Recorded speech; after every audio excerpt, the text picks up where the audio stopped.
Ходжа Насредин купил на рынке за 100 рублей товар. И чуть-чуть отошел в сторонку, и за 100 рублей его и продает. Тут подходят и удивляются друзья, говорят: что делаешь? Это тебе же невыгодно, хотя бы 150 сделай. Он говорит: нет, я сейчас больше денег поимею. Я буду торговать вот так. Все увидят у меня, что я делом занимаюсь, бизнесмен, елки-палки. Вот.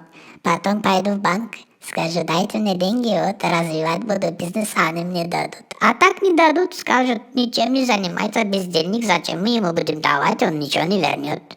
Хотя я и так ничего не верну, но так-то хоть пыль глаза надо кинуть.